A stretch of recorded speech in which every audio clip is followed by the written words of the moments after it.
Hey, everyone! Welcome back to the channel. Today, we're diving into a book that's all about the power of vulnerability, Daring Greatly. How the courage to be vulnerable transforms the way we live, love, parent, and lead by Brené Brown. If you've ever struggled with feelings of shame, fear, or self-doubt, or if you've wondered how to build deeper connections and live a more authentic life, this book is for you. Brené Brown, a research professor at the University of Houston, has spent decades studying vulnerability, courage, shame, and empathy. In Daring Greatly, she shares her findings and offers a roadmap for embracing vulnerability as a source of strength. Whether you're looking to improve your relationships, become a better leader, or simply live a more fulfilling life, Daring Greatly provides practical insights and strategies to help you step into the arena and dare greatly. So, grab a notebook, sit back, and let's explore the key ideas, lessons, and takeaways from this transformative book. Overview of the book. Daring Greatly is based on Brené Brown's extensive research into vulnerability and shame. The book's title is inspired by a quote from Theodore Roosevelt's speech, Citizenship in a Republic, often referred to as the Man in the Arena speech.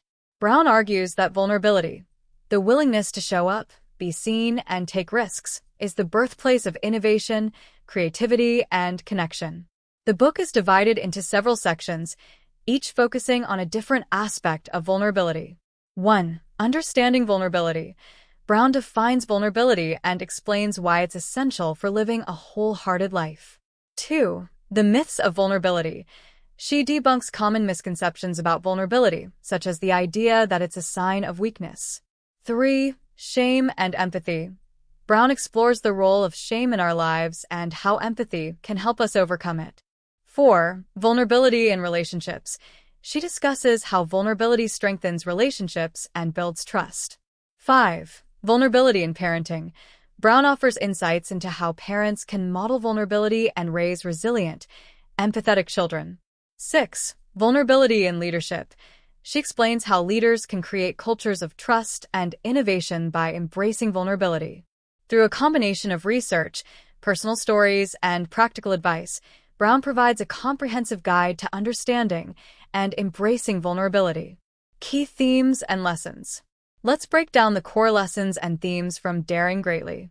These are the ideas that have resonated with readers and made this book a must-read for anyone looking to live a more authentic, connected life. 1. Vulnerability is the birthplace of innovation, creativity, and connection. Brown argues that vulnerability is not a weakness, but a source of strength. It's the willingness to show up, be seen, and take risks, even when there are no guarantees. Example: think about the last time you tried something new, like starting a business or asking someone out on a date. That act of courage required vulnerability. Case study. Brown shares the story of a CEO who transformed his company's culture by admitting his mistakes and asking for feedback. His vulnerability created a culture of trust and innovation. The takeaway: embrace vulnerability as a source of strength. Be willing to take risks, show up, and be seen, even when it's uncomfortable. 2. The myths of vulnerability. Brown debunks common myths about vulnerability, such as the idea that it's a sign of weakness or that it's something we should avoid. A. Vulnerability is weakness. Brown explains that vulnerability is often mistaken for weakness, but it's actually a sign of courage. It takes strength to be open and authentic. Example: sharing your feelings with someone you trust requires vulnerability, but it also builds deeper connections. The lesson: reframe vulnerability as a strength, not a weakness. Recognize that it takes courage to be vulnerable. B. Vulnerability is optional.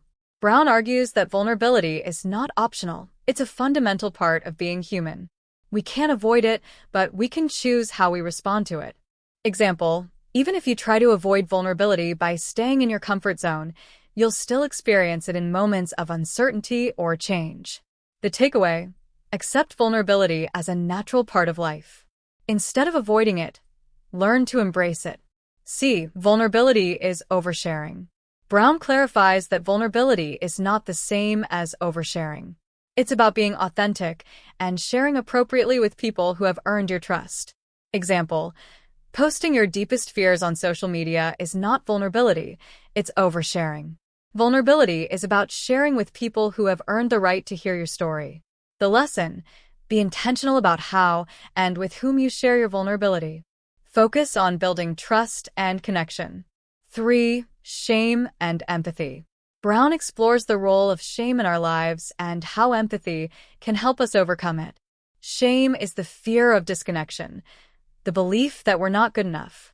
Example: feeling ashamed of a mistake at work might lead you to hide it, but sharing it with a trusted colleague can help you move past it.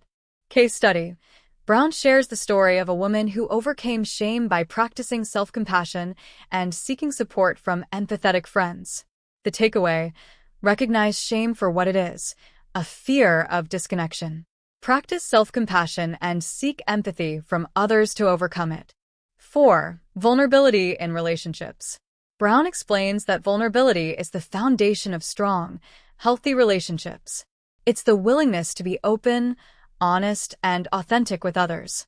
Example: telling your partner how you really feel, even if it's difficult, builds trust and deepens your connection. Case study: Brown shares the story of a couple who strengthened their relationship by practicing vulnerability and empathy.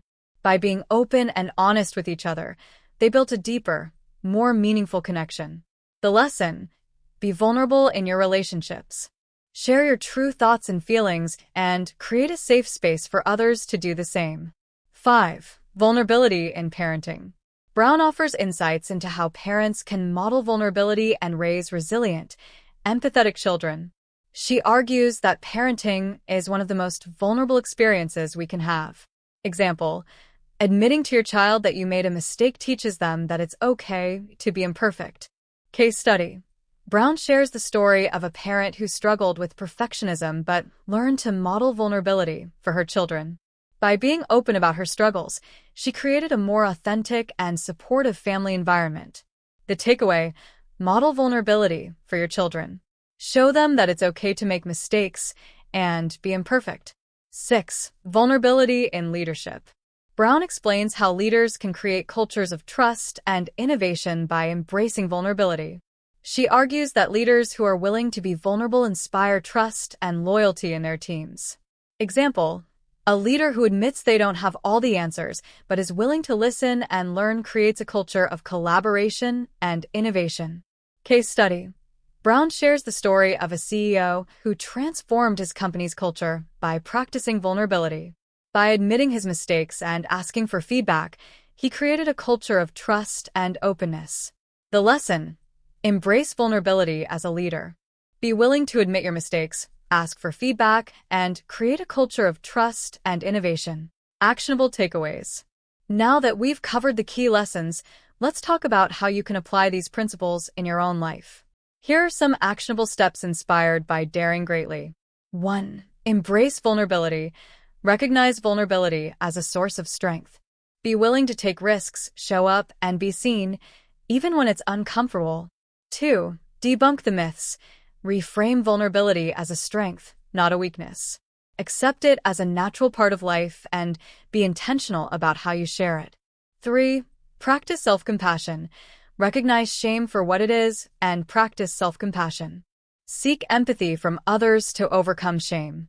4. Be vulnerable in relationships. Share your true thoughts and feelings with others. Create a safe space for vulnerability in your relationships.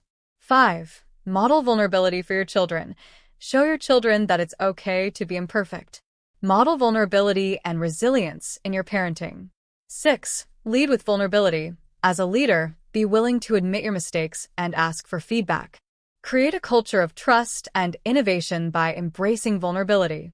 Criticisms and controversies. While Daring Greatly has been widely praised, some critics argue that Brown's focus on vulnerability may not resonate with everyone, especially those who come from cultures or backgrounds where vulnerability is seen as a liability. Additionally, some readers may find the book's emphasis on personal stories and anecdotes less actionable than they'd like. However, the book's core message, that vulnerability is a source of strength, remains a powerful and transformative idea. Conclusion: Daring Greatly is a must-read for anyone looking to live a more authentic, connected life. Brené Brown's research and insights into vulnerability, shame, and empathy provide a roadmap for embracing vulnerability as a source of strength and building deeper, more meaningful connections. Whether you're looking to improve your relationships, become a better leader, or simply live a more fulfilling life, this book offers practical tools and strategies to help you dare greatly.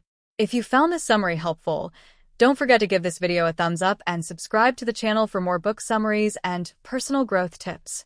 Let me know in the comments what your biggest takeaway from Daring Greatly is, or if there's another book you'd like me to cover next. Thanks for watching, and I'll see you in the next video.